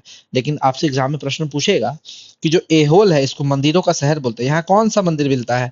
आप बोलिएगा कर्नाटक में, यानी कि दक्षिण भारत में। दक्षिण भारत में हम लोग को द्रविड़ शैली मिलती है, तो यहाँ पर द्रविड़ मंदिर होगा। तो अब वहीं पे गलती हो जाएगा। यहाँ आंसर होगा दोनों, नागर भी मिलेगा, द्रविड़ भी मिलेगा। तो ये प्रश्न अगर एग्जाम में पूछता है तो लोग फंसते हैं। अब फंसते हैं, इसी टाइप का प्रश्न बीपीएससी भी पूछता है। आगे बात करते हैं, उपाधि इसको कौन कौन से मिली पुलकेशिन द्वितीय को? सत्याश्रय, परमेश्वर और दक्षिणापथेश्वर। देखिए दक्षिणापथेश्वर, क्योंकि दक्षिणापथ को इसने पूरे अच्छी तरह से जीत लिया था। परमेश्वर की उपाधि तो अभी बताया, हर्षवर्धन को हरा के परमेश्वर की उपाधि लेता है। और इसने 4 यज्ञ कराया था, अश्वमेघ यज्ञ, वाजपेयी यज्ञ, बहुसुवर्ण यज्ञ और अग्निष्टोम यज्ञ। ये 4 तरह का यज्ञ इसने करवाया।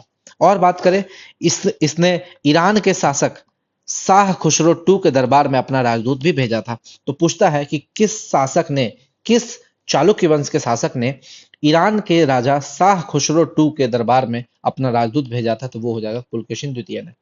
अब 641 एडी की बात करें तो इसके दरबार में, पुलकेशिन द्वितीय के दरबार में हर्षवर्धन आता है यात्रा करने। फिर बात करते हैं, पुलकेशिन द्वितीय ने वेंगी, यानी कि आंध्र प्रदेश में वेंगी है, उसको जीता और उसको जीतकर अपने भाई विष्णुवर्धन को सौंप दिया। यहीं से वेंगी के चालुक्यों की नींव पड़ी। देखिए, वेंगी के चालुक्य का संस्थापक कौन हो जाएगा? विष्णुवर्धन, जो कि पुलकेशिन द्वितीय का ही भाई था। और यही विष्णुवर्धन बताए थे आपका होयसल वंश की भी स्थापना करता है। होयसल वंश, देखिए होयसल वंश की स्थापना करता है, हो सकता है कोई दूसरा विष्णुवर्धन हो, लेकिन नाम आपको याद रखना है। एग्जाम में यही नहीं पूछेगा होयसल वंश की स्थापना किसने की, तो इसी विष्णुवर्धन ने की, बस यही तो पूछेगा एग्जाम में। तो आपको याद रखना है कि विष्णुवर्धन ने होयसल वंश की भी नींव डाली। आगे बात करते हैं, इसने, अब ये जो है आपका पुलकेशिन द्वितीय, ये पल्लव शासक महेंद्र वर्मन प्रथम को युद्ध में हरा देता है, महेंद्र वर्मन वन को। लेकिन इसका बेटा इसको छोड़ता नहीं है। 642 एडी में महेंद्र वर्मन का पुत्र नरसिंह वर्मन वन ने श्रीलंका के साथ मिलकर पुलकेशिन द्वितीय को हरा दिया। और इसका उल्लेख कहाँ मिलता है? इसका उल्लेख मिलता है कूरम अभिलेख में। लिखे नहीं, हम यहाँ लिख देते हैं, कूरम अभिलेख।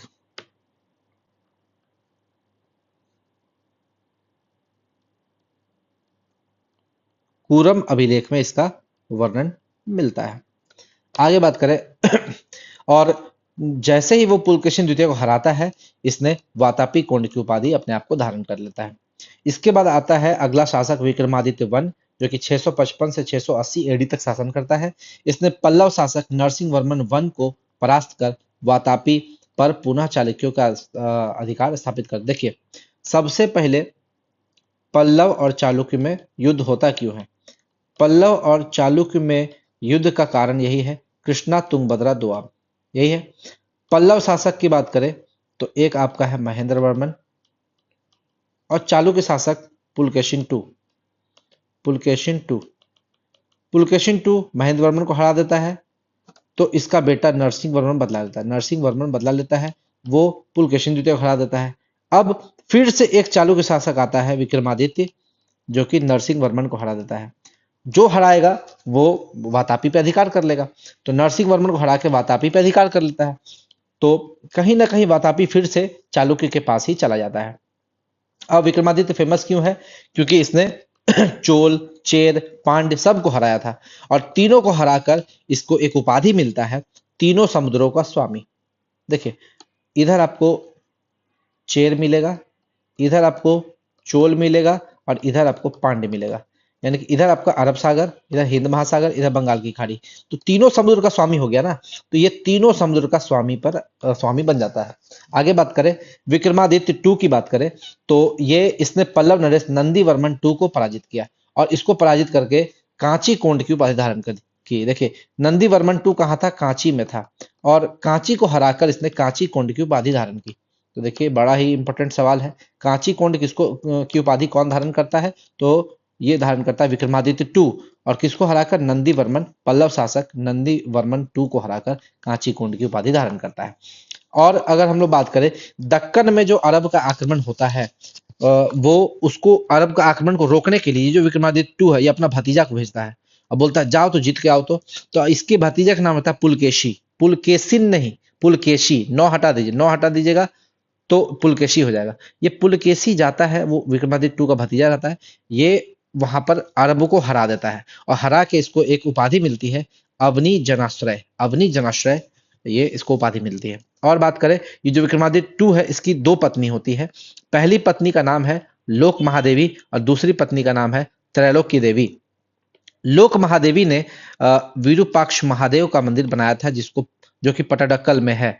और त्रैलोक्य देवी ने त्रैलोकेश्वर मंदिर बनाया था, जो कि जिसको क्या बोलते हैं, मल्लिकार्जुन मंदिर भी बोलते हैं। ये बहुत फेमस क्वेश्चन है, एग्जाम में पूछता है। आगे बात करते हैं, इस वंश के अंतिम शासक जो है वो है कीर्तिवर्मन टू। और कीर्तिवर्मन टू को कौन हराता है? इसी का सामंत रहता है दंती दुर्ग, जो इसने कीर्तिवर्मन टू को हराकर राष्ट्रकूट वंश की नींव डाली। तो आपसे पूछेगा कि राष्ट्रकूट वंश का जो पहला शासक है दंती दुर्ग, वो किसका सामंत था? तो कीर्तिवर्मन का सामंत था, यानी कि चालुक्य का सामंत था। यानी कि कोई ना कोई वंश जो है वो सामंत से ही उदय होता है। पहले वो उस वंश का सामंत रहता है, बाद में उस वंश उसी को मार कर उसका राजा बन जाता है। तो ये जो दंती दुर्ग था वो इसने राष्ट्रकूट वंश बनाया, लेकिन पहले कीर्तिवर्मन का सामंत था ना।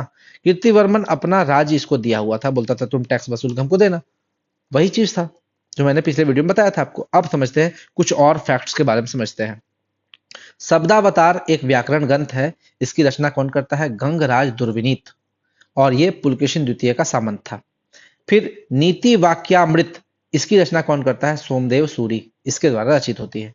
एहोल में मेगुती मंदिर, मेगुती मंदिर को ज्ञानेंद्र मंदिर भी बोलते हैं, याद रखिएगा। ये हम कैसे लिखना भूल गए यार, ज्ञानेंद्र मंदिर तो बहुत फेमस है। ज्ञानेंद्र मंदिर इसको बोलते हैं। और ये जो मेवती मंदिर है, मेगुती मंदिर, इसी को ज्ञानेंद्र मंदिर बोलते हैं। ये प्रीवियस ईयर क्वेश्चन में पूछा हुआ प्रश्न है। और ये एहोल में है। एहोल में 70 मंदिर है, इसीलिए इसको मंदिरों का शहर भी बोलते हैं। और ये जो 70 मंदिर है ये नागर और द्रविड़ दोनों शैली में मिलता है आपको, ठीक है। और इसमें सबसे फेमस कौन है? क्या बोलते हैं, लाड़का का सूर्य मंदिर यहीं पर है आपका। कहाँ पर? एहोल में लाड़का का सूर्य मंदिर। इसके बाद बात करें पटडक्कल क्यों फेमस है। देखिए हम लोग पिछले वीडियो में वो पढ़े थे, कहाँ गया, महाबलीपुरम। देखिए जब हम लोग, देखिए महाबलीपुरम पढ़ रहे थे, जब हम लोग पल्लव पढ़ रहे थे, तो पल्लव के लिए महाबलीपुरम बहुत फेमस है, क्योंकि इसको यूनेस्को वर्ल्ड हेरिटेज साइट में घोषित किया गया है। लेकिन जब हम लोग चालुक्य पढ़ेंगे तो हम लोग पटडक्कल पढ़ेंगे। जैसा उसके लिए महाबलीपुरम था, इसके लिए क्या था? हमारा पटडक्कल था। किसके लिए? चालुक्यों के लिए। ये पटडक्कल जो है ये मालप्रभा नदी के तट पर स्थित है। 7वीं और 8वीं शताब्दी के हिंदू और जैन मंदिरों का परिसर यहाँ पर मिलता है, पटडक्कल में मिलता है। इसे भी यूनेस्को विश्व धरोहर स्थल में शामिल किया गया है। इसमें जो 10 मंदिर देखने को मिलता है, उसमें से 4 मंदिर नागर शैली में है और 6 मंदिर जो है वो द्रविड़ शैली में है। और नागर शैली में जो मंदिर है उसमें सबसे प्रसिद्ध है पापनाथ का मंदिर। पापनाथ का मंदिर सबसे फेमस है। तो आपसे पूछेगा क्वेश्चन, पापनाथ का मंदिर किस शैली में है? आप सोचिएगा पापनाथ का मंदिर जो है वो तो साउथ में है, तो वो द्रविड़ शैली में होगा, लेकिन नहीं, वो है नागर शैली में। और द्रविड़ शैली में आपको 2 मंदिर मिलता है, एक तो विरूपाक्ष मंदिर जिसको लोकेश्वर मंदिर बोलते हैं, और मल्लिकार्जुन मंदिर जिसको त्रैलोकेश्वर मंदिर बोलते हैं। तो यही विरूपाक्ष मंदिर और ये विरूपाक्ष मंदिर और त्रैलोकेश्वर मंदिर।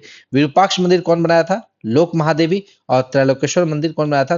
त्रैलोक्य देवी ने बनाया था, जो कि इसके 2 पत्नियां थी, विक्रमादित्य 2 की दोनों पत्नियां थी। अब हम लोग बात करते हैं संगमेश्वर मंदिर का जो है वो भी एग्जाम्पल है द्रविड़ शैली का। तो द्रविड़ शैली का 3 एग्जाम्पल हो गया, विरूपाक्ष मंदिर, मल्लिकार्जुन मंदिर और संगमेश्वर मंदिर। वातापी के चालुक्य, देखिए अब देखिए, जो भी वातापी के चालुक्य होते थे वो पटडक्कल में अपना राज्याभिषेक करते थे, इसीलिए पटडक्कल फेमस है। सारे राजा यहीं पर राज्याभिषेक करते थे, इनको शुभ मानते थे, इसलिए मंदिर का निर्माण भी यहीं पर करते थे। आगे बात करते हैं। अब हम लोग पढ़ेंगे कल्याणी के चालुक्य। क्योंकि कल्याणी के चालुक्य जो है वो हालांकि राष्ट्रकूट के बाद बढ़ना चाहिए था।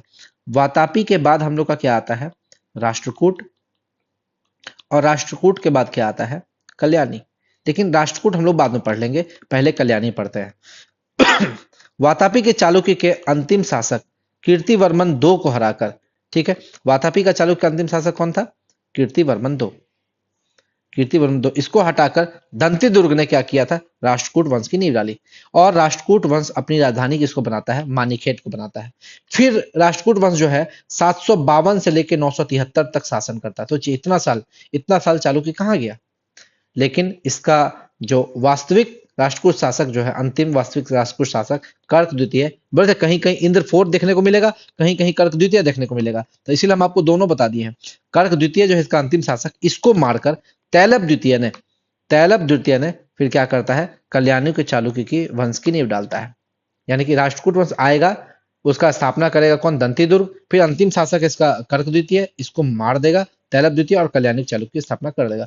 यही है कल्याणी चालुक्य का स्थापना होने का रीजन। अब इसके कुछ राजाओं को देख लेते हैं। पहला है तैलप द्वितीय जो कि 973 से 979 में रहेगा। फिर विक्रमादित्य जो कि 979 से 1015 एडी तक रहेगा। फिर है जयसिंह जो कि 1015 से 1042 तक रहेगा। फिर है सोमेश्वर 1 जो कि 1043 से 1068 तक रहेगा। इसके बाद है सोमेश्वर 2 जो कि 1068 से 1076 रहेगा। फिर विक्रमादित्य 60 है जो कि 1076 से 1126 रहेगा। फिर सोमेश्वर 3 है, उसके बाद तैलप 3 है। तैलप 3 जो कि इसका अंतिम शासक है। कहीं कहीं तैलप 3 ना देकर सोमेश्वर 4 भी देता है। सोमेश्वर 4 जो कि इस वंश का अंतिम शासक है। तो एक बार आप लोग देख लीजिएगा इसका अंतिम शासक कौन है। तैलप द्वितीय जो है वो इस वंश का संस्थापक है और 973 से 979 एडी में ये राजा बनता है। और इसके बारे में जानकारी हम लोग को कहाँ मिलती है, तो वो याद रखिएगा मेरुतंग की प्रबंध चिंतामणि में। मेरुतंग जो है इसकी प्रबंध चिंतामणि में हम लोग को तैलप द्वितीय के बारे में जानकारी मिलती है। इसके बाद सोमेश्वर वन की बात करें तो 1043 से 1068 एडी इसका काल है।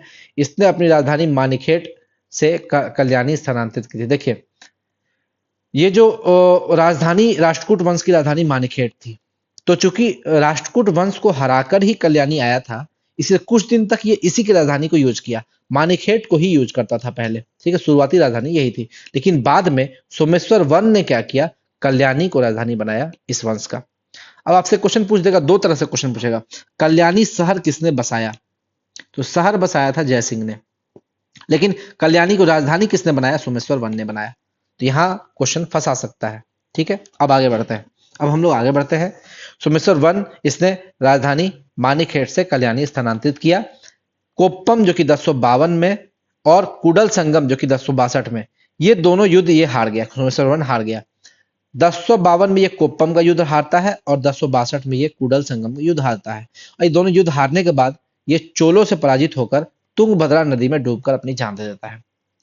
पहले के राजा क्या होते थे कि जब हारते थे ना, तो या तो वो संलेखना भूखे रहकर अपना जिंदगी त्याग देते थे, या तो वो नदी में कूदकर अपनी जान दे देते थे।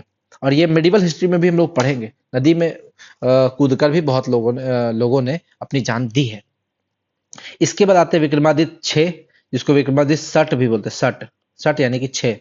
ये 1076 से 1126 ईस्वी में आते हैं। ये जब आते हैं 1076 में, तो ये अच्छा ये विक्रमादित्य है, तो ये विक्रम संवत क्यों नहीं बनाएंगे? क्योंकि विक्रम संवत हम लोग पहले पढ़ चुके हैं 57 बीसी में विक्रम संवत पढ़े हैं, तो इसलिए ये विक्रम संवत फिर से थोड़ी आएगा। तो ये चालुक्य का विक्रम है, वो दूसरा विक्रम था। ठीक है, ये चालुक्य का विक्रम है, इसलिए इसको चालुक्य विक्रम संवत बोलते हैं। तो 1076 जो है वो चालुक्य विक्रम संवत से संबंधित है, और क्योंकि विक्रमादित्य 6 का राज्याभिषेक 1076 में होता है, इसलिए इसको चालुक्य विक्रम संवत बोलते हैं। और इसका शासनकाल जो है वो शिक्षा और साहित्य के क्षेत्र में विकास हुआ। इसके शासनकाल में शिक्षा और साहित्य के क्षेत्र में काफी विकास देखने को मिलता है। विक्रमादित्य 6 जो है वो इस वंश का सबसे महानतम शासक था। इसने अपने भाई सोमेश्वर 2, इसका भाई इसके बाद एक सोमेश्वर 2 आता है, उसको मारकर ये राजा बनता है, और मारकर नहीं, तख्ता पलट देता है। क्योंकि ये अच्छा शासक नहीं रहता, सोमेश्वर 2 अच्छा शासक नहीं रहता, तो विक्रमादित्य को लगता है कि ये राजा हमारे वंश को डुबा देगा, इसलिए क्या करता है, तख्ता पलट देता है। सैनिकों की मदद से, अपने लोगों की मदद से सोमेश्वर 2 को हटाकर खुद राजा बन जाता है। और उसको जैसे हटाता है, इसको त्रिभुवन मल्ल की उपाधि मिलती है। इसके दरबार में राजकवि दो थे, एक तो बिल्हन और एक विज्ञानेश्वर। बिल्हन ने 2 बुक की रचना की थी। पहला तो विक्रमांक देवचरित जो कि काफी फेमस है, भी आई, और दूसरा है चोर पंचाशिका। चोर पंचाशिका की रचना भी बिल्हन ने ही की है, उतना इंपॉर्टेंट नहीं है, इंपॉर्टेंट है वो विक्रमांक देवचरित। फिर विज्ञानेश्वर की पुस्तक मिताक्षरा है, जो कि भी आई लगा दीजिए, एक और भी लगा दीजिए तो वो भी कम नहीं है। मिताक्षरा के लेखक है विज्ञानेश्वर, और ये एक हिंदू विधि ग्रंथ है। ये याज्ञवल्क्य की स्मृति पर आधारित है, याज्ञवल्क्य की स्मृति पर आधारित एक ग्रंथ है मिताक्षरा। आगे बात करें, नर्मदा नदी के तट पर इसने तुला पुरुषदान नामक एक यज्ञ भी कराया था विक्रमादित्य 6 ने। और इसका जो पुत्र है वो सोमेश्वर 3 है, उसने मान सोल्लास नामक शिल्प शास्त्र की एक रचना की थी। ठीक है, इस वंश का अंतिम शासक कौन था? तैलप तृतीय था। आगे चलकर इस वंश पर यादवों का अधिकार हो गया। चालुक्यों के जितने भी अभिलेख हैं या लेख हैं, वो जनरली आपको संस्कृत भाषा में मिलते थे, और ये जनरली विष्णु के उपासक भी थे। लेकिन इसका जो राज चिन्ह है वो उस पर वाराह वाराह जो कि विष्णु का अवतार ही है, वाराह देखने को मिलता है। तो आपसे पूछेगा कि चालुक्य का राज चिन्ह क्या है, तो वो वराह है, और ये जनरली विष्णु के उपासक होते थे। कुछ लोग जैन के भी उपासक मिलेंगे, कुछ शिव के भी उपासक मिलेंगे, लेकिन जनरली जो है चालुक्य वो विष्णु के उपासक आपको देखने को मिलते हैं। आगे बात करें वेंगी के चालुक्य की बात करें, तो ये छोटा सा है, ज्यादा नहीं है, छोटा सा कंसेप्ट है, इसमें ज्यादा नहीं पढ़ना है। आंध्र प्रदेश के कृष्णा गोदावरी नदी के बीच वेंगी राज्य था। ठीक है, इसका संस्थापक था विष्णुवर्धन।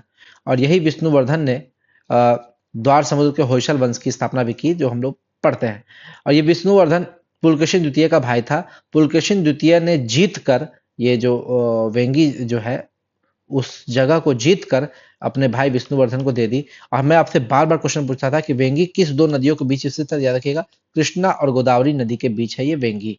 ये जो वेंगी शहर है वो कृष्णा और गोदावरी नदी के बीच स्थित है। बार बार मैं ये क्वेश्चन पूछ रहा था, यही प्रश्न एग्जाम में पूछा था, क्योंकि रेलवे के एग्जाम मैंने बहुत बार दिया है, तो इसलिए मुझे आइडिया है कि ये प्रश्न एनटीपीसी में या फिर आपका ग्रुप डी में कहीं तो पूछा हुआ है। बहुत सारा एग्जाम होता है, रेलवे बहुत सारा एग्जाम लेता है, आरआरबी जेई का भी एग्जाम लेता है, उसमें भी बहुत सारे प्रश्न जीके के पूछे जाते हैं। तो वहां से आपको प्रश्न छोड़ना नहीं है। किसी भी एग्जाम में अगर कोई प्रश्न पूछा जाता है तो वो दूसरे एग्जाम के लिए इंपॉर्टेंट हो जाता है, वहां पे वो चीज आप याद कर लीजिए। विष्णुवर्धन की एक पत्नी रहती है आयना महादेवी, जो कि विजयवाड़ा में जैन मंदिरों का निर्माण करवाई थी। इससे ये पता चलता है कि विष्णुवर्धन की पत्नी जो है वो जैन धर्म को मानती थी, जैन धर्म का संरक्षण करती थी। इसके बाद विजयादित्य थ्री है, जो कि इस वंश का अपने आप को सबसे सख्त महानतम शासक डिक्लेयर करता है और खुद को दक्षिणापथ का स्वामी भी बोलता है। वेंगी के चालुक्य का एक शासक था दानावर्ण। इसकी हत्या राजा जटाचोम भीम के द्वारा कर दिया जाता है। और दानावर्ण जो है, इसका दो पुत्र है, शक्तिवर्मन और विमलादित्य, जो कि एक ये दोनों जाके राजराजवन, जो कि चोल राजा है, उससे जाके मदद मांगता है। तो चोल राजा जो है राजराजवन, वो शक्तिवर्मन को क्या करता है, वेंगी का राजा बना देता है। जैसे ही शक्तिवर्मन को वेंगी का राजा बनाएगा तो विमलादित्य के साथ क्या होगा, विमलादित्य को क्या करता है, इसका जो बेटा है राजराज टू, उसका विवाह राजेंद्र वन, जो कि चोल शासक है, उसकी पुत्री से हो जाती है, अमंगा देवी से। और यही कारण है, इस दोनों से जो पुत्र होता है कुलोत्तुंग वन, वो आगे जाके चोल वंश का राजा बनता है। इसके बाद वेंगी के चालुक्य का चोल साम्राज्य में विलय हो जाता है। फिर से आप लोग को समझा देते हैं। ये जो इतना दूर का जो चीज है, इतना दूर का चीज आपको फिर से समझना पड़ेगा। थोड़ा सा स्पीड में मैंने बता दिया, इसको समझना है। देखिए कैसे, वेंगी के चालुक्य का एक राजा था दानावर्ण। दानावर्ण, इसको एक राजा जटाचोम भीम मार देता है। तो इसका दो गो बेटा रहता, वो बदला लेगा ना अपना बाप का। ये क्या करता है, ये दोनों शक्तिवर्मन और विमलादित्य, ये चोल शासक से जाके हेल्प मांगता है कि मेरी मदद कर दीजिए, मेरे पिता को मार दिया है और ये हमारे राज्य पर, यानी कि वेंगी के चालुक्य पर हमला कर देगा, जीत लेगा, आप हमारी हेल्प कीजिए। तो चोल का राजा था, उसमें राजराजवन बहुत ही अच्छा राजा था। ये बोला कि कौन हड़प लेगा भाई, देखते आओ तो, जाओ शक्तिवर्मन, तुमको हम राजा बना दिए। तो राजराजवन जो है, ये चोल राजा, ये शक्तिवर्मन को राजा बना दिया। विमलादित्य जो है इसका दूसरा बेटा, ये बोलता है कि हम क्या करेंगे, हमको भी कुछ दीजिए। तो बोलता है चलो कोई बात नहीं, मेरा जो बेटा होगा राजेंद्र वन, उसकी बेटी से तुम्हारा पुत्र का विवाह कर देंगे। तो ये जो विमलादित्य है, इसका जो बेटा है राजराज टू, उससे राजेंद्र वन की पुत्री अमंगा देवी का विवाह हो जाता है। जैसे विवाह होता है, इससे एक संतान होती है, होता है कुलोत्तुंग टू। ये कुलोत्तुंग टू जो है, ये आगे जाके चोल वंश का राजा बनता है।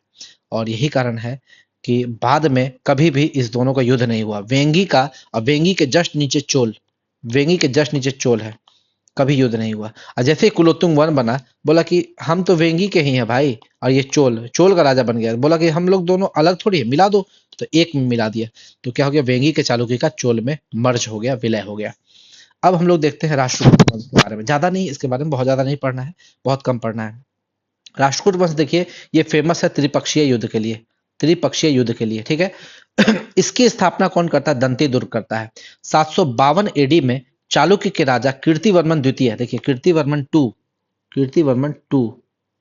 टू को हराता है, और उसको हराकर ये राष्ट्रकूट वंश की नींव डालता है। राष्ट्रकूट वंश आपको यहां से यहां तक दिख जाएगा, ठीक है। फिर आपको पाल जो है वो यहां से यहां तक दिख जाएगा, और गुर्जर प्रतिहार आपको यहां से यहां तक दिख जाएगा। देखिए ये कहीं कहीं आपको ओवरलैप हो रहा है, दिख रहा है, यहाँ ओवरलैप हो, यहाँ, क्योंकि कभी राष्ट्रकूट जो है वो इसको जीत लिया, कभी गुर्जर प्रतिहार इसको जीत लिया। ये जो बीच कॉमन एरिया यहाँ पर कॉमन है, वो है कन्नौज। इसी कन्नौज के लिए इस गुर्जर प्रतिहार, राष्ट्रकूट और पाल में युद्ध होता था। और ये युद्ध लगभग 150 वर्ष तक चला, और 150 वर्ष तक चलने के बाद अंततः गुर्जर प्रतिहार की जीत होती है। और गुर्जर प्रतिहार का कौन राजा जो है वो कन्नौज को राजधानी बनाता है, तो उसका आंसर है नागभट्ट टू।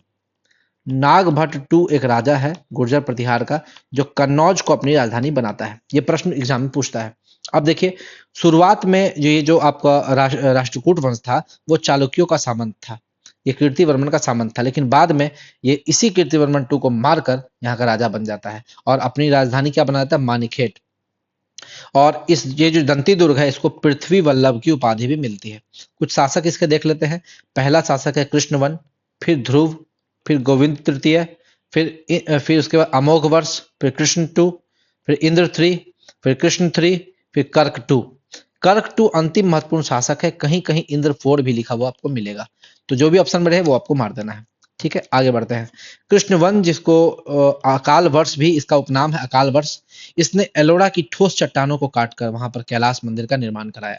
तो ये भी 10 गो भी लगा दीजिए, एग्जाम में पूछा गया क्वेश्चन है कि एलोरा में कैलाश मंदिर, चट्टानों को काटकर कैलाश मंदिर किसने बनाया, तो ये हमारा कृष्णवन ने बनाया। कृष्णवन को ही अकाल वर्ष बोलते हैं। और इस कैलाश मंदिर में बहुत सारा गुफा है, 16वां गुफा आपको याद रखना है।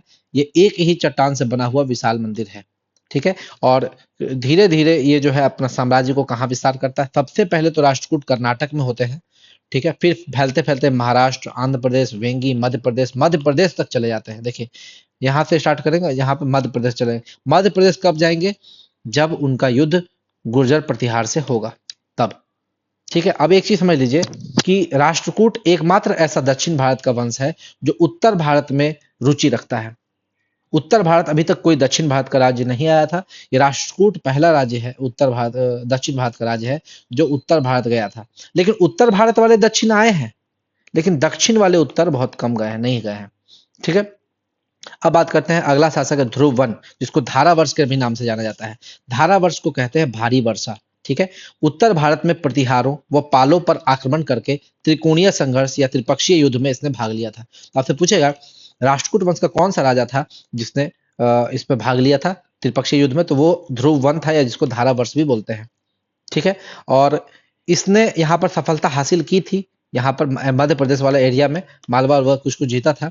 और यहाँ पर जो जीतने के बाद इसने अपने राज चिन्ह पर गंगा और यमुना का प्रतीक का इस्तेमाल किया था। बोला था हम जीते हैं, उसका ये पहचान है कि हम अपना जो राज चिन्ह है उस पर गंगा और यमुना को प्रतीक के रूप में इस्तेमाल करेंगे। यही धारावर्ष ने इस्तेमाल किया था। आगे बात करते हैं गोविंद तृतीय की बात करें, इसने प्रतिहार शासक नागभट्ट टू को पराजित किया। ये वही प्रतिहार शासक है नागभट्ट टू जिसने कन्नौज को अपनी राजधानी बनाई थी। कन्नौज को राजधानी बनाई थी, हम पूछते हैं बार बार एग्जाम में। और गोविंद तृतीय और फेमस इसलिए है क्योंकि इसने पल्लव, पांड्य, केरल और गंग सभी शासकों को हराया था, और इसने श्रीलंका के राजा को भी हराया था, इसलिए ये बहुत इंपॉर्टेंट हो जाता है। अमोघ वर्ष की बात करें तो ये जैन धर्म का अनुयायी है। यह गोविंद तृतीय का पुत्र था। इसने मानीखेट को अपनी राजधानी बनाई। पूछता है किसने अपनी राजधानी मानीखेट को बनाई, तो ये तो राष्ट्रकूट वंश की राजधानी थी, लेकिन किसने बनाई थी, ये अमोघ वर्ष ने बनाई थी। बहुत बार एग्जाम में पूछा हुआ क्वेश्चन है। इसने कन्नड़ भाषा में कवि राजमार्ग की रचना की। इसका 2 बुक आपको जरूर याद रखना है, एक तो कवि राजमार्ग, दूसरा रत्नमालिका। कवि राजमार्ग और रत्नमालिका इसका बहुत फेमस बुक है, इसको आप लोग याद रखिएगा, और ये एग्जाम में बहुत ज्यादा पूछा जाता है। इसके दरबार में कुछ कवि रहते थे, जैसे जीनसेन, महावीराचार्य और सक्टायन। जीनसेन ने आदि पुराण की रचना की थी। महावीराचार्य ने गणित सारा संग्रह की रचना की थी, और सक्टायन ने अमोघ वृत्ति की रचना की थी। तो 3 दरबारी इसके आपको याद रखने हैं। और ये जो अमोघ वर्ष है, इसने तुंगभद्रा नदी में जल समाधि देकर अपने जीवन को अंत किया था। चूंकि ये जैन धर्म का अनुयायी है, तो इसने 2 तरीके से अपना मृत्यु दे सकता है, एक तो संलेखना या संलेखना प्रथा से भूखे रह के, या तो नदी में जाके जल समाधि ले लीजिए। 2 तरीका है। तो ये जल समाधि लेकर अपना जीवन का अंत किया था। अरबी यात्री सुलेमान, ये पूछता है क्वेश्चन, अरबी यात्री सुलेमान किसके दरबार में आया था, तो ये आया था अमोघ वर्ष के दरबार में, और आकर ये क्या बोलता है, ये इसके राज्य को बलहड़ घोषित करता। बलहड़, बलहड़ यानी कि विशालकाय, बहुत ही विशाल राज्य था अमोघ वर्ष का। और बात करते हैं कुछ अदर रूलर्स की बात करते हैं।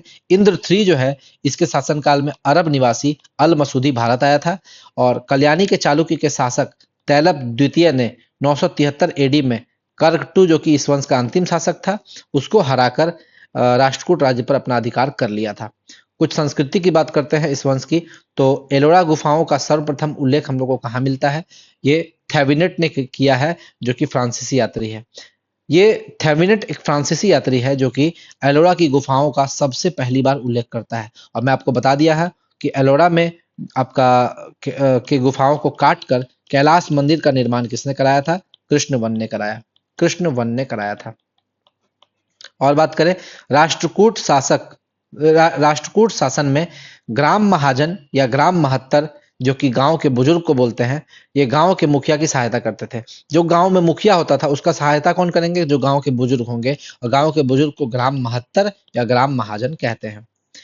सतलोगी का त्रयी पुरुष मंदिर, ये उच्च शिक्षा का केंद्र माना जाता है। तब से पूछेगा सतलोगी का त्रयी पुरुष मंदिर ये किस वंश से संबंधित है? तो ये आपका राष्ट्रकूट वंश से संबंधित है, और ये वहां की उच्च शिक्षा का केंद्र है, हायर एजुकेशन का केंद्र है। शैव, वैष्णव, शाक्त और जैन धर्म, ये चारों धर्म को मानने वाले लोग यहाँ पर थे। लेकिन इससे पहले जो हम लोग चालुक्य पढ़े थे, चालुक्य जनरली विष्णु धर्म से संबंधित था, जबकि उसमें बात करते थे आपका पल्लव में, तो पल्लव में आपको शैव धर्म भी मिल गया था, जैन धर्म भी मिल गया था, और विष्णु धर्म भी मिल गया था। लेकिन वहां पर आपका बौद्ध धर्म नहीं मिला था देखने को, बौद्ध धर्म कहीं नहीं मिला, जैन धर्म हम लोग को मिल रहा है। तो याद रखिएगा, ये आपको याद रखना है। लेकिन चूंकि ये शैव, वैष्णव, शाक्त और जैन धर्म को मानते थे, तो क्या ये दूसरे धर्मों के प्रति उदार थे कि बर्बर थे? तो दूसरे धर्मों के प्रति उदार थे, ये सहिष्णु थे। दूसरे जो धर्म के लोग हैं उनसे वो कट्टरता नहीं रखते थे। क्योंकि ये कैसे प्रमाणित होता है? मुसलमान व्यापारी जो आए थे इसके समय में, वो इस्लाम प्रचार करने की स्वीकृति इन्होंने दे दी थी। कहा था आप आइए भारत में इस्लाम का प्रचार कीजिए। ये कौन थे? ये वही आपका राष्ट्रकूट वंश थे।